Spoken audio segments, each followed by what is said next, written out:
É fácil entender o que significa, 1000 anos. Mas o milênio bíblico, além de ser 1000 anos, traz uma série de episódios, uma série de acontecimentos para a gente entender.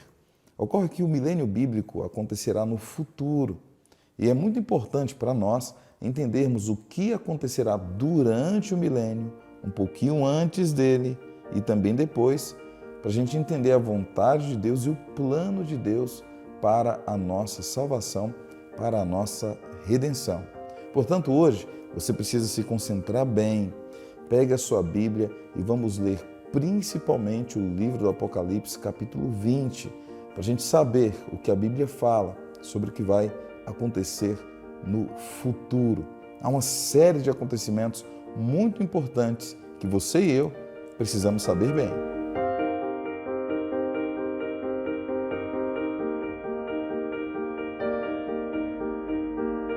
Nós aprendemos que a bendita esperança de todo cristão é a volta de Jesus. A Bíblia chama a volta de Cristo como o grande e terrível dia do Senhor. Na verdade, esse é o dia D, como a gente já aprendeu aqui. É o dia mais importante da nossa carreira cristã. E a gente se prepara para se encontrar com Cristo no seu retorno glorioso. Mas aí a gente tem algumas perguntas, porque a gente sabe que Jesus vai voltar, a gente entende que os acontecimentos, os sinais indicam que a sua volta será em breve, mas algumas perguntas surgem. E uma dessas perguntas é: para onde irão os salvos quando Jesus voltar?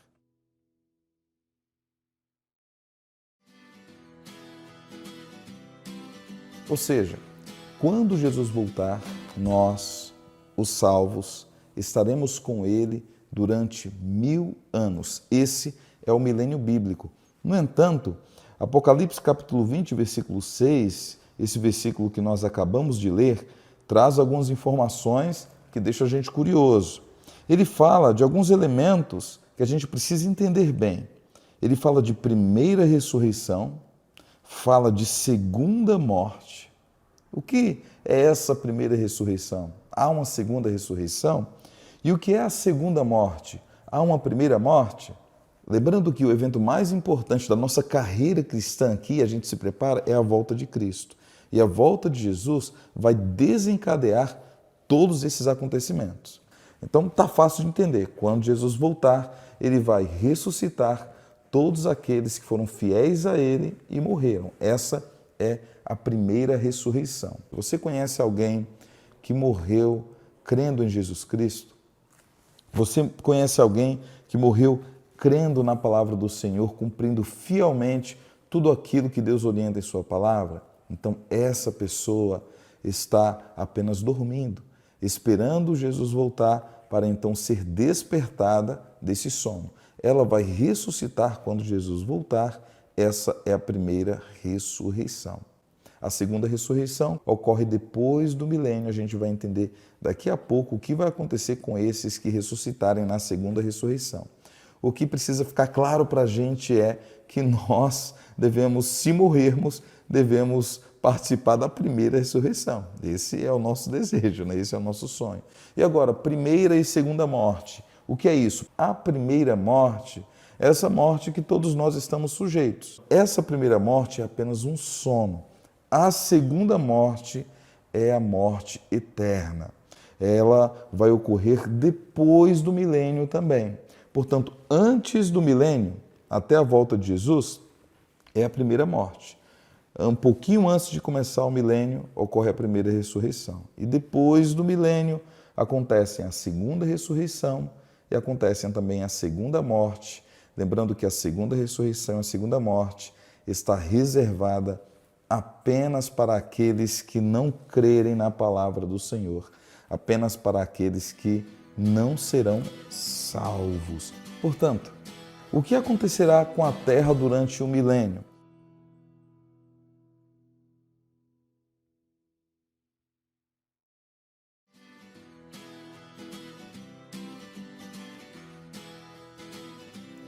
Ou seja, a Bíblia diz que durante o milênio a terra ficará devastada.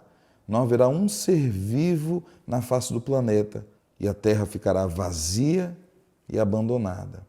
Na década de 80, houve um acidente nuclear em uma usina de energia atômica em Chernobyl. A cidade que estava ali do lado daquela usina foi completamente abandonada, porque os habitantes daquela cidade estavam ali apenas para trabalhar na usina. E quando houve o acidente, todos tiveram que abandonar a cidade. É impressionante como eles abandonaram a cidade e deixaram tudo como estava. Parece que ela parou no tempo, ali na década de 80. Por conta da radiação, eles tiveram que fugir rapidamente.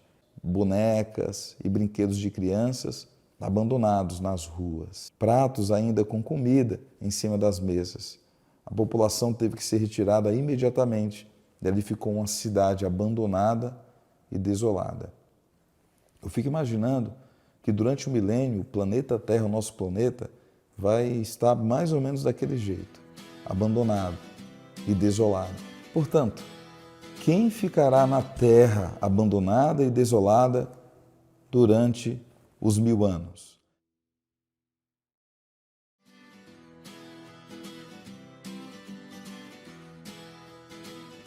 Portanto, quem ficará aqui na terra será Satanás e os seus anjos. Eles ficarão presos durante 1000 anos nessa terra vazia, abandonada e desolada. Na verdade, eles não ficarão presos com correntes literais. A cadeia, a prisão de Satanás, será uma prisão, será uma cadeia de circunstâncias. Porque durante todo esse período que ele esteve aqui conosco, o único trabalho dele, a única ocupação dele é nos levar à perdição, é nos tentar, nos levar ao pecado. Mas como ele ficará aqui sozinho com os seus anjos, sem nenhum ser vivo na face do planeta, ele ficará 1000 anos com as mãos atadas, sem fazer aquilo que ele é especialista, que é levar as pessoas ao pecado. Ele é o primeiro apóstata, ele é o grande tentador, ele é a antiga serpente, ele é o grande mentiroso, ele é o pai da mentira. Ele ficará 1000 anos sem ninguém aqui, abandonado com os seus anjos na terra desolada, nessa cadeia de circunstâncias. Portanto, o que acontecerá com a terra, com Satanás, com os seus anjos e com os ímpios, com aqueles que não irão se salvar no final dos 1000 anos?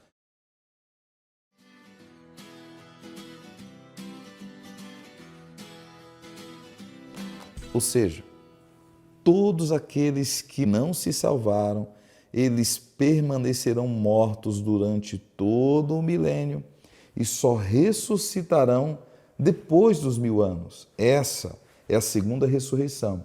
E quando todas essas pessoas que não irão se salvar ressuscitarem após o milênio, o que acontecerá? O versículo 7 do capítulo 20 responde: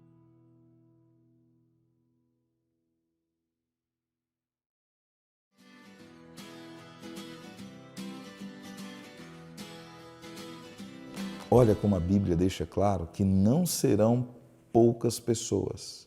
É muita gente. Agora sujeitas mais uma vez aos enganos de Satanás. A Bíblia diz que Satanás vai enganá-los e organizá-los para a peleja, para uma guerra. Mas o que acontecerá então com Satanás e com os ímpios que se organizarão para guerrear contra Deus no final do milênio?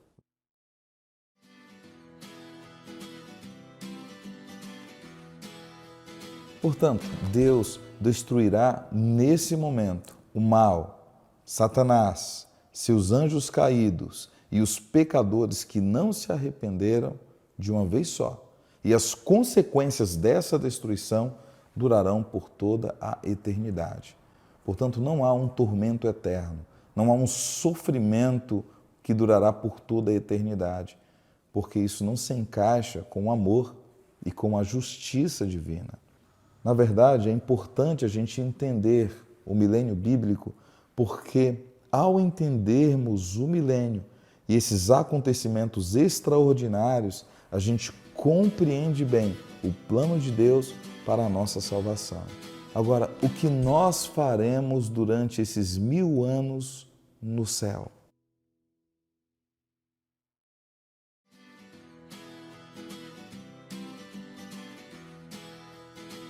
Portanto, durante os 1000 anos, nós estaremos lá verificando e testificando a justiça divina. Deus e o Senhor Jesus Cristo tirarão de nós todas as nossas dúvidas. Eles responderão todas as nossas perguntas. É lá, durante os 1000 anos, que Ele vai revelar tudo aquilo que Ele deseja para nós. Ele vai responder todas as suas perguntas, Ele vai responder todos os seus questionamentos. Por que houve tanto sofrimento nesse mundo? Por que Ele permitiu que aquela pessoa que você amava morresse? Por que Ele permitiu que aquela sua empresa quebrasse? Por que Ele permitiu que você sofresse aquele acidente? Todas as dúvidas, todos os nossos questionamentos serão tirados durante esses 1000 anos. E aquelas pessoas que você tinha certeza que iriam para o céu e não estarão lá, Deus tirará também todas as dúvidas que você terá e o porquê que essas pessoas não estão no céu. Mas o que acontecerá depois dos 1000 anos? Depois que Satanás, os ímpios, os demônios e o pecado forem destruídos. Deus então colocará em prática a obra da recriação. E a gente lê aqui em Apocalipse capítulo 21, versículos 1 a 4, a obra da recriação e como João descreve com palavras muito bonitas esse novo céu e essa nova terra. Vi novo céu e nova terra, pois o primeiro céu e a primeira terra passaram, e o mar já não existe. Vi também a cidade santa, Nova Jerusalém, que descia do céu da parte de Deus, ataviada como noiva, adornada para seu esposo. Então, ouvi grande voz vinda do trono dizendo: Eis o tabernáculo de Deus com os homens. Deus habitará com eles. Eles serão povo de Deus, e Deus mesmo estará com eles. E lhes enxugará dos olhos toda lágrima, e a morte já não existirá. Já não haverá luto, nem pranto, nem dor, porque as primeiras coisas passaram. E aí? Em qual grupo você deseja estar? Onde você deseja passar a eternidade? Eu tenho certeza que você deseja passar a eternidade com Cristo e com os salvos. E para isso acontecer é muito fácil, é muito simples. A Bíblia diz em Marcos 16:16 o que nós devemos fazer. Quem crer e for batizado será salvo. Quem, porém, não crer será condenado. Basta apenas crer na palavra de Deus e se batizar. Você já é batizado? Amém. Permaneça firme, porque o Senhor dará a você a recompensa. Agora, se você não é batizado, olha para mim. Se você não é batizado, esse é o desejo do Senhor, que você creia na sua palavra e tome essa decisão, que você se batize, porque ao sermos batizados, todos os nossos pecados são perdoados. E assim, nós continuamos pecadores, mas nós continuamos pecadores arrependidos. Se você deseja estar ao lado de Cristo, leia comigo agora. Quero estar no céu durante os 1000 anos, pois eu sinto que Jesus está me chamando para passar a eternidade com Ele. Portanto, decido, a partir de agora, fazer parte dos seguidores de Deus. Amém? Se esse é o seu desejo, ore comigo agora. Querido Pai, obrigado, Senhor, porque aprendemos na Tua Palavra que tudo já está revelado. Nós entendemos o Teu plano para a nossa salvação. Por isso, Senhor, abençoa cada um dos Teus filhos que estão nos assistindo agora. Cuida deles. Abençoa-os para que todos nós estejamos ao lado de Cristo e passemos a eternidade com Ele. Cuida, Senhor, daqueles que precisam tomar essa decisão de não apenas crer na Tua Palavra, mas também de serem batizados. E a esses Teus filhos que já tomaram a decisão de serem batizados, abençoa-os, Senhor, e ajuda-os a serem batizados logo. Abençoa-nos na Tua graça. Te pedimos estas coisas no doce nome de Jesus. Amém. Amém? E lembrando que a Bíblia é o manual da minha e da sua felicidade. Até a próxima.